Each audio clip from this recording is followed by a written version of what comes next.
122।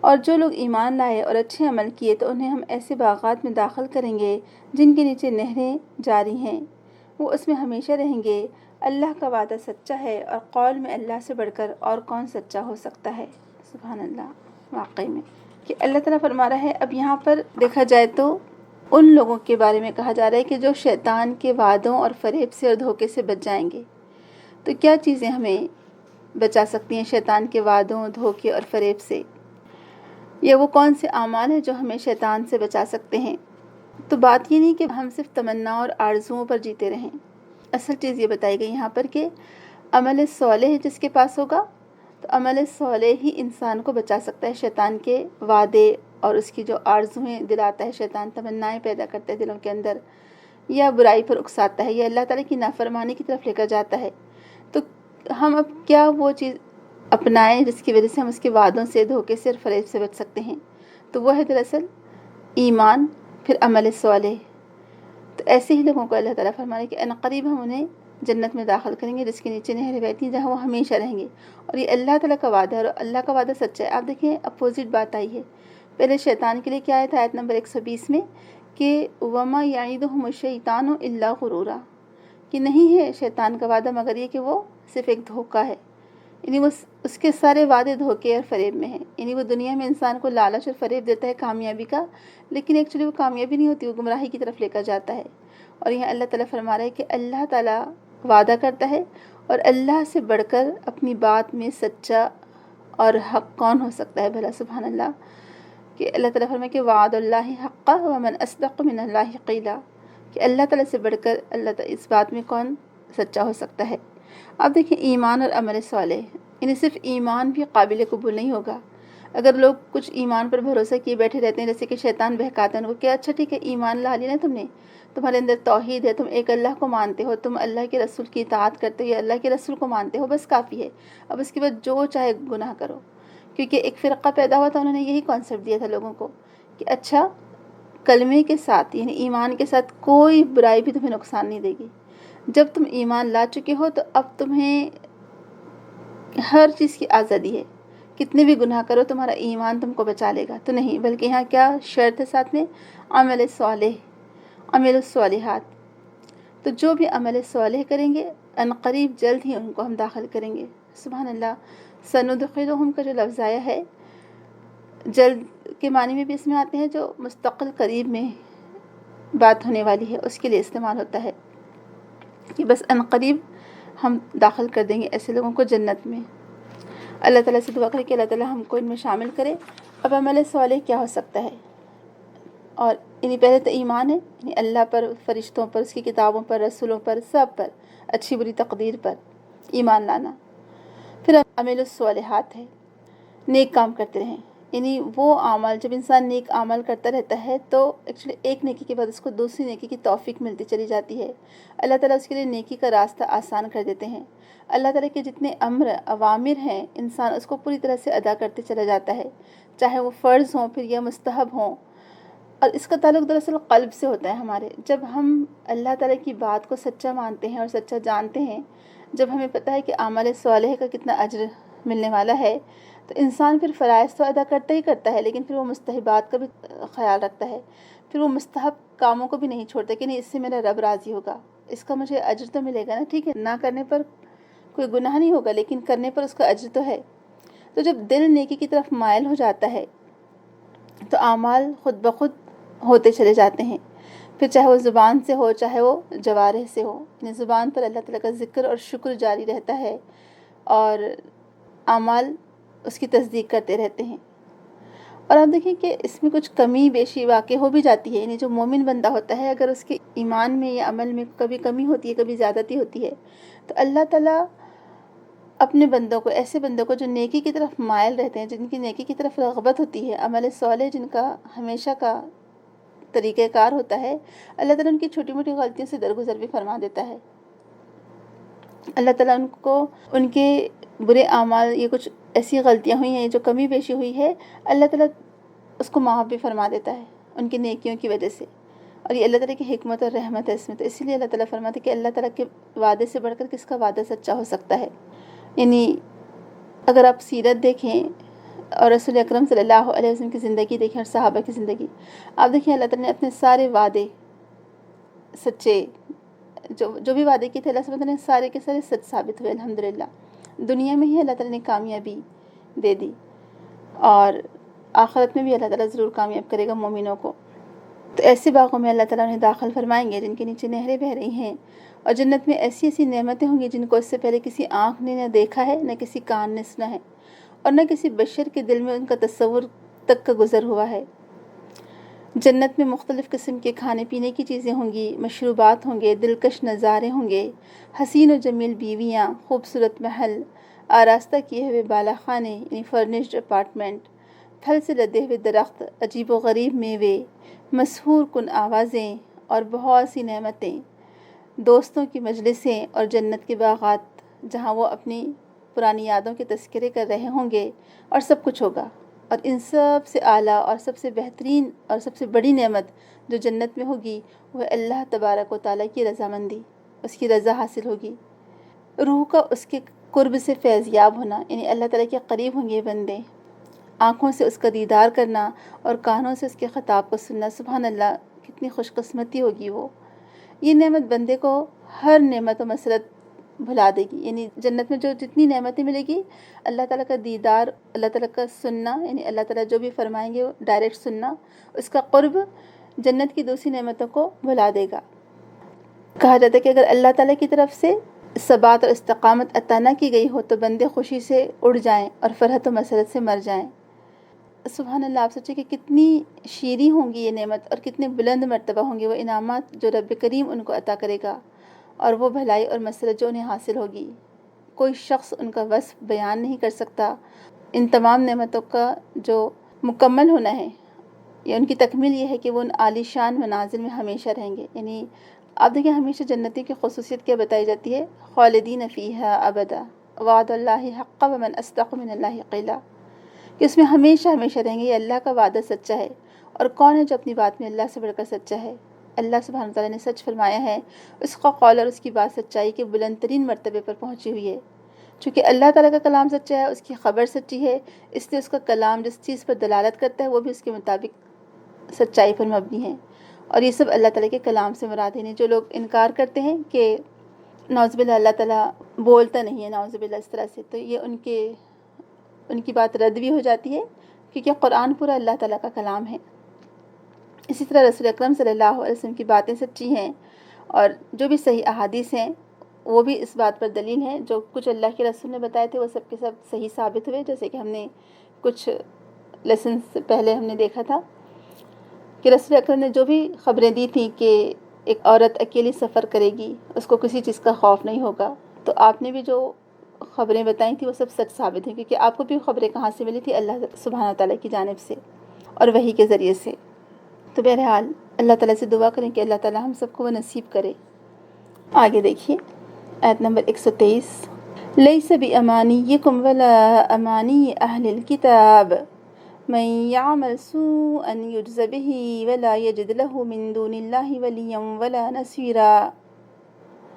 وَمَنْ يَعْمَلْ مِنَ الصَّالِحَاتِ مِنْ ذَكَرٍ أَوْ أُنْثَىٰ وَهُوَ مُؤْمِنٌ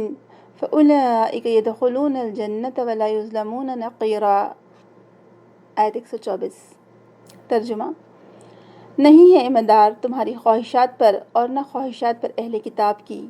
بلکہ جو کوئی عمل کرے گا برا بدلہ دیا جائے گا ساتھ اس کے، اور نہیں پائے گا وہ سوائے اللہ کے کوئی دوست اور نہ کوئی مددگار۔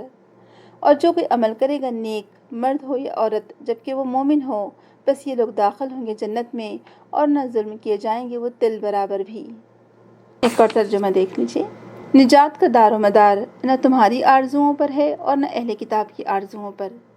جو بھی برے کام کرے گا اس کی سزا پائے گا، اور اللہ کے سوا کسی کو اپنا حامی اور مددگار نہ پائے گا۔ اور جو کوئی اچھے کام کرے گا، خواہ وہ مرد ہو یا عورت، بشرطیکہ کہ وہ ایمان لانے والا ہو، تو ایسے لوگ ہی جنت میں داخل ہوں گے، اور ان کی ذرہ برابر بھی حق تلفی نہیں کی جائے گی۔ نقیرہ کا لفظ ہے، وہ بھی قابل غور بات ہے۔ بعض اوقات ایسا ہوتا ہے کہ آپ دیکھیں انجانے میں گناہ ہو جاتے ہیں انسان سے، اور اس کی خواہش نہیں ہوتی، اس کے دل کے اندر پہلے سے خیال نہیں ہوتا کہ مجھے یہ گناہ کرنا ہے، لیکن بغیر کسی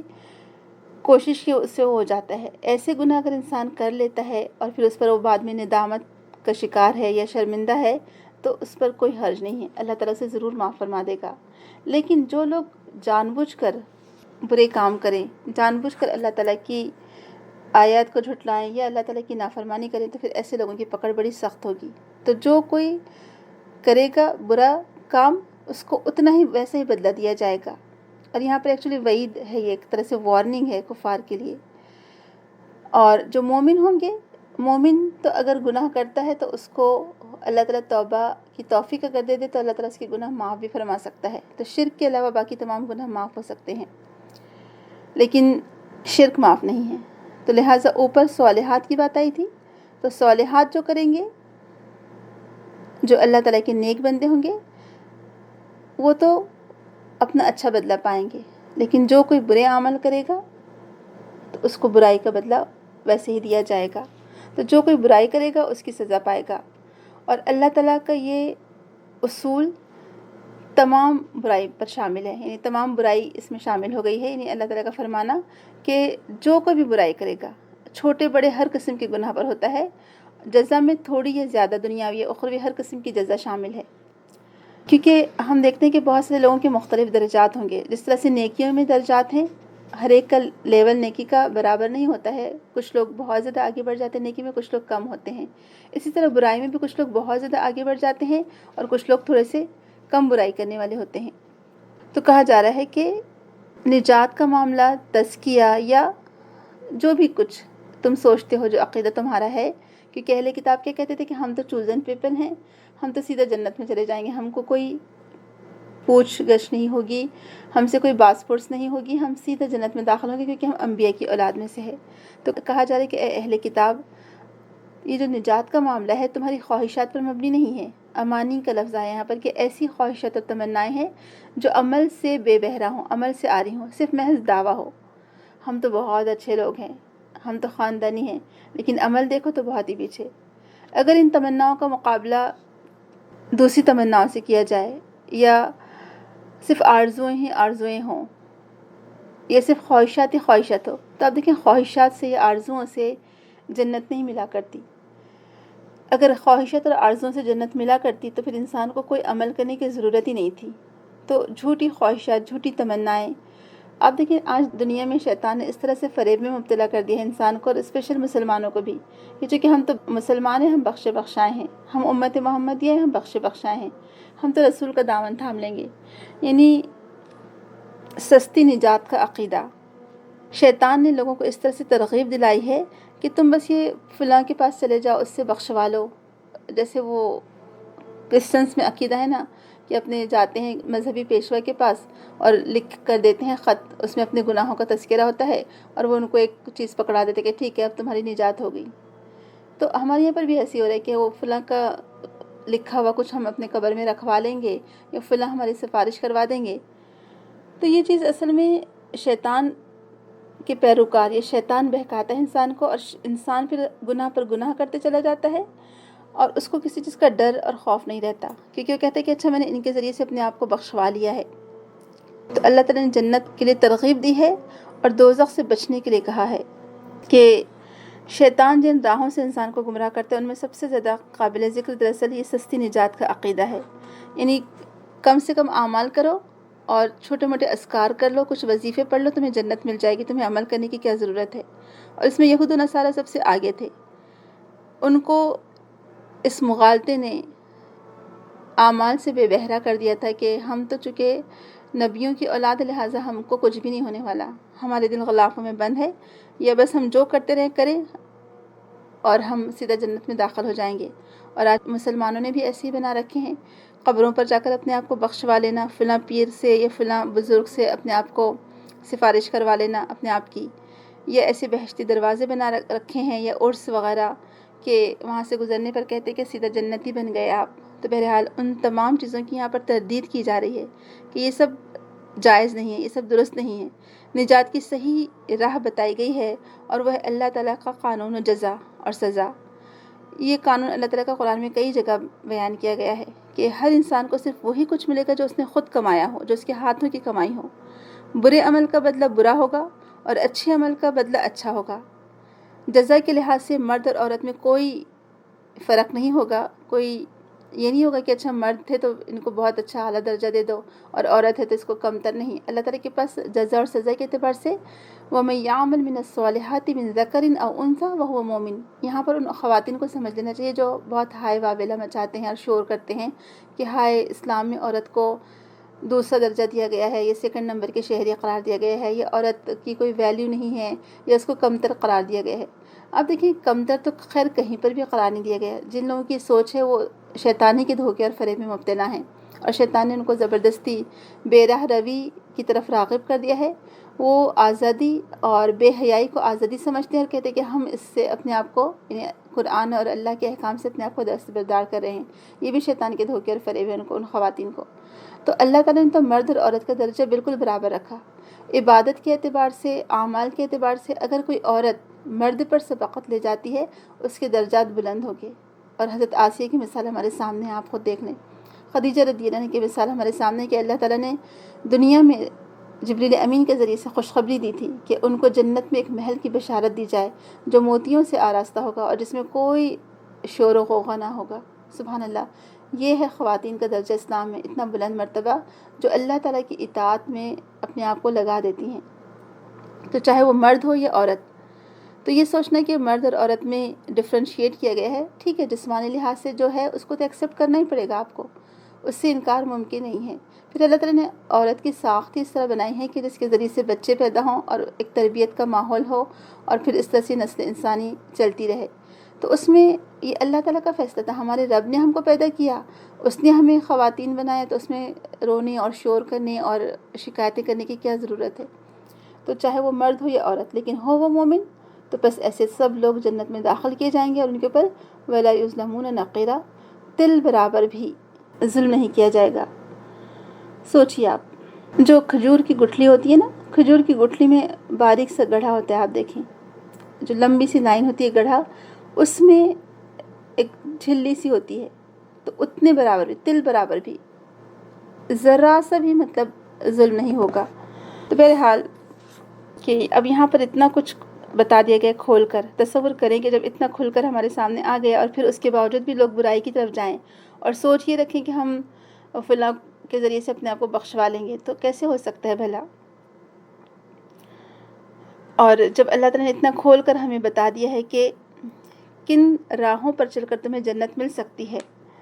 اور کن اعمال کے ذریعے سے تم نجات پا سکتے ہو،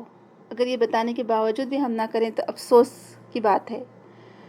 کہ اتنا سب کچھ ہوتے ہوئے بھی جنت نہ ملی، تو ہم نے کیا کیا؟ ہمارا رب تو منتظر ہے، وہ چاہتا ہے کہ وہ ہمیں بخشے، ہم بھی بہانے سے استغفار کرتے رہیں، اللہ تعالیٰ سے معافی مانگتے رہیں، اللہ تعالیٰ کے آگے نادم ہوں، شرمندہ ہوں اور نیکی کی طرف راغب ہوں۔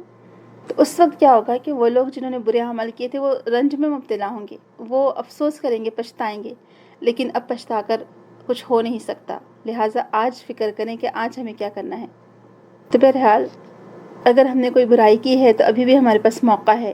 ہم واپس پلٹ سکتے ہیں، ہم اللہ تعالیٰ سے گڑ گڑا کر معافی مانگ سکتے ہیں۔ اور دیکھیں منافق ہی اپنے بارے میں بے فکر رہتا ہے، مومن کبھی اپنے بارے میں بے فکر نہیں ہو سکتا۔ منافق ہی آرزوں اور تمناؤں میں مبتلا ہو سکتا ہے کہ میں تو مسلمان ہوں، میں تو مومن ہوں، مجھے تو بخش دیا جائے گا، جبکہ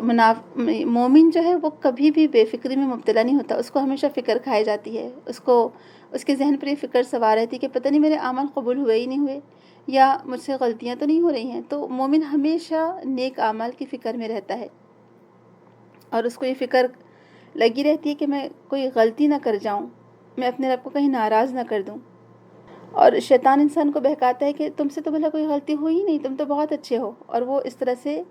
انسان کو مزید برائی پر پھر اکساتا رہتا ہے اور توبہ کی توفیق نہیں ملتی ایسے لوگوں کو۔ پھر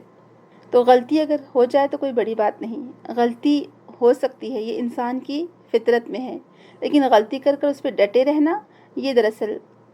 اللہ تعالیٰ کی سب سے بڑھ کر نافرمانی ہوگی۔ تو آپ دیکھیں صحابہ رضی اللہ عنہم کہا کرتے تھے کہ اس آیت نے ہمارے لیے کچھ چھوڑا ہی نہیں، یعنی تم یہ فکر مت کرو کہ ہم سے ہوگا نہیں ہوگا نیک عمل، بلکہ تم فکر کیا کرو کہ اپنی طاقت اور استطاعت کے مطابق تم عمل کرتے جاؤ، اس کو بڑھا چڑھا کر عطا کرنا اللہ تعالیٰ کی طرف ہے۔ اور صحابہ کرام کا معاملہ کیا ہوتا تھا کہ وہ اپنے بارے میں بدگمان رہتے تھے اور دوسروں کے بارے میں خوشگمان رہتے تھے، یعنی وہ اپنے آپ سے لینینسی نہیں برتتے تھے کہ اچھا کرتے جاؤ کوئی بات نہیں، میں 5 وقت کی نماز تو پڑھ رہی ہوں نا، باقی چھوٹے موٹے کچھ ہو جاتی ہے غلطیاں تو کیا حرج ہے، نہیں، بلکہ ہم کو اپنے آپ کی فکر رکھنی چاہیے، یا ہم کو مسلسل فکر رہنی چاہیے اپنی کہ مجھ سے غلطیاں تو نہیں ہو رہی ہیں، ورنہ ایسا نہ کہ غلطیوں کے ساتھ ساتھ اگر نیکیاں بھی کرتے رہیں گے تو کہیں غلطیاں حاوی نہ ہو جائے نیکیوں پر۔ تو بہرحال جو بات ہمیں سمجھنے کی ہے کہ صرف آرزوں اور تمناؤں میں نہ جیا کریں، یہ نہ سوچیں کہ اللہ تعالیٰ نے کوئی سستی نجات کے نسخے رکھے ہیں کہ اچھا 1,00,000 مرتبہ یہ فلاں درود پڑھ لینا، 1,00,000 مرتبہ فلاں ورد کر لینا، یا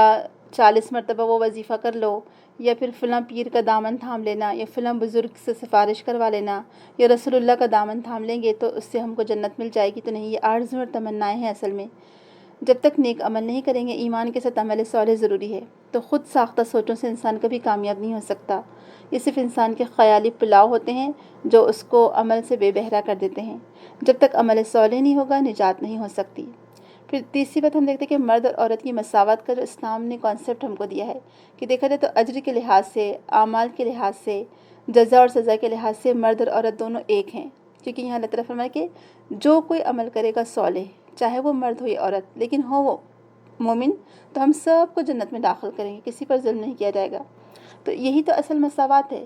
آج دنیا میں جو مساوات کے نعرے لگائے جاتے ہیں کہ مرد اور عورت برابر ہیں، تو وہاں تو عورت کی کیا مساوات ہے اگر دیکھا جائے تو؟ یہ شیطان کا بہکاوا ہے، اور شیطان نے گمراہ کر دیا دراصل ایسے لوگوں کو کہ وہ کہتے ہیں کہ آزادی یا مساوات کا مطلب یہ ہے کہ عورت کو جو چاہے اس سے کام لیا جائے، بے حیائی کے سارے کام اس سے لیے جائے، اور اس کو رسپیکٹ کچھ نہ دی جائے۔ تو اسلام ایسی جھوٹی مساوات کے نعرے نہیں لگاتا۔ اسلام ایکچول مساوات دیتا ہے عورت اور مرد کو کہ دونوں اجر کے اعتبار سے برابر ہیں، اسی لیے سزا اور جزا کے اعتبار سے بھی دونوں برابر ہوں گے۔ اگر دونوں نے نیک کام کیے ہیں، اللہ تعالیٰ دونوں کو برابر اجر عطا فرمائے گا۔ اگر عورت نے زیادہ نیک کام کیے ہیں تو اللہ تعالیٰ اس کو زیادہ اجر عطا کرے گا۔ اور پھر ہمارے سامنے تمام مثالیں ہیں، خود حضرت آسیہ کی مثال ہمارے سامنے کہ انہوں نے دعا کی تھی کہ ربی ابن لی عندک بیتا فی الجنہ، کہ اللہ تعالیٰ میرے لیے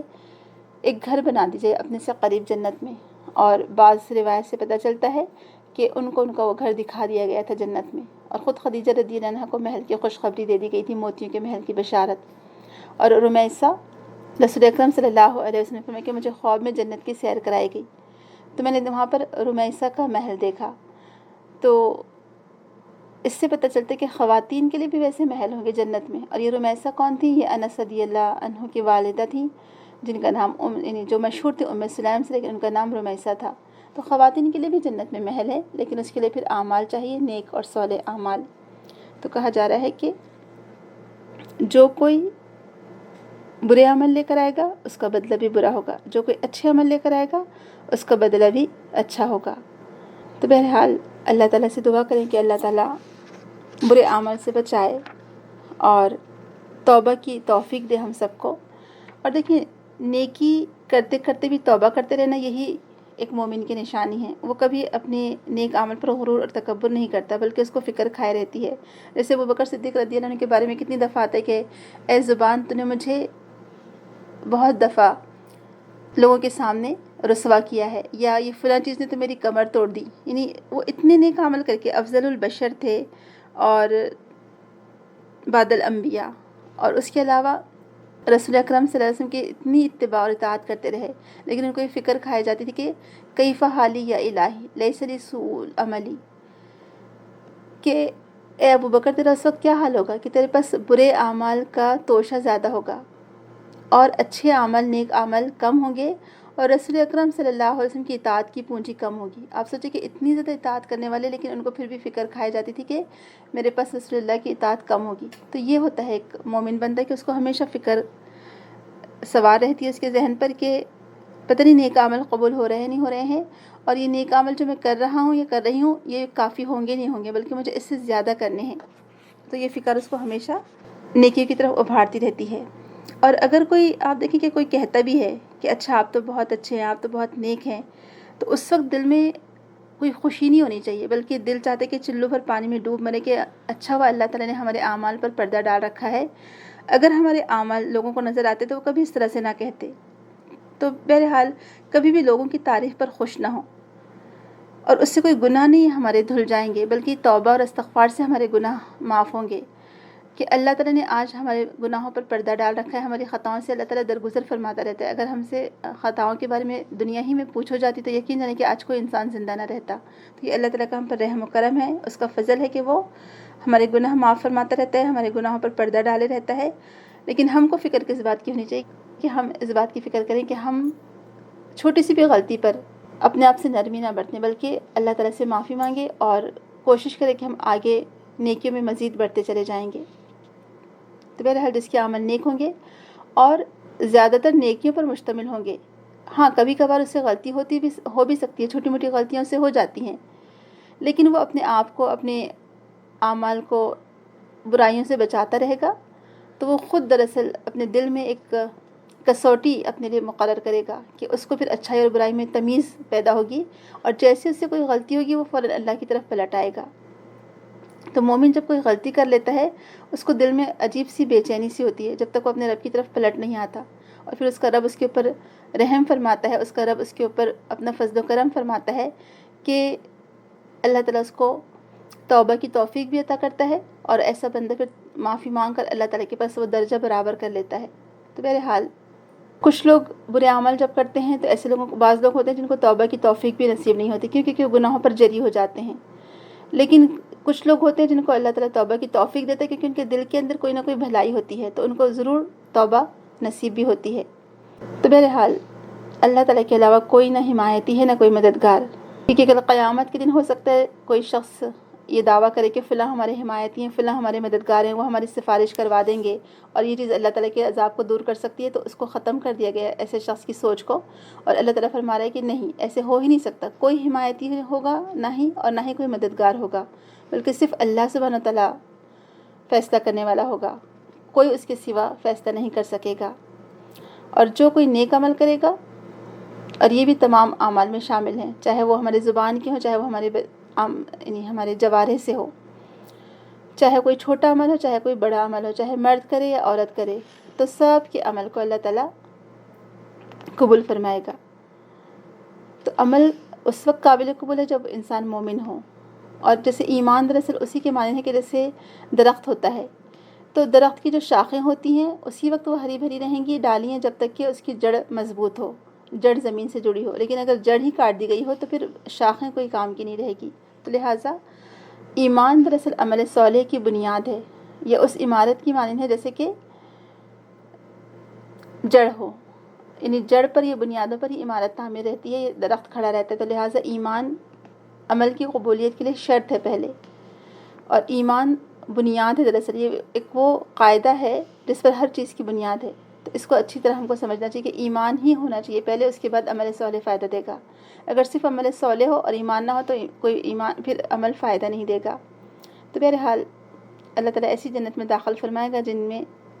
نعمتیں ہی نعمتیں ہوگی، اور ان کی تل برابر بھی حق تلفی نہیں کی جائے گی، ان کے اعمال خیر میں ذرہ برابر بھی حق تلفی نہ ہوگی، بلکہ وہ ان اعمال کا پورا پورا بدلہ، بلکہ کئی گنا بڑھ کر اجر پائیں گے۔ اللہ تعالیٰ ہمیں ان میں شامل کرے اور ہمیں بھی نیک اعمال کی توفیق دے، اور ہم اللہ تعالیٰ کی نعمتوں سے وہاں پر مستفید ہو سکیں اور اللہ تعالیٰ کی رضا حاصل کر سکیں۔ آمین۔ سبحانک اللہم و بحمدک، اشہد ان لا الہ الا انت، استغفرک و اتوب الیک۔ السلام علیکم ورحمۃ اللہ وبرکاتہ۔ وقال لأتخذن من عبادك نصيبا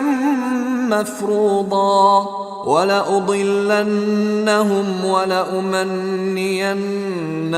ولآمرنهم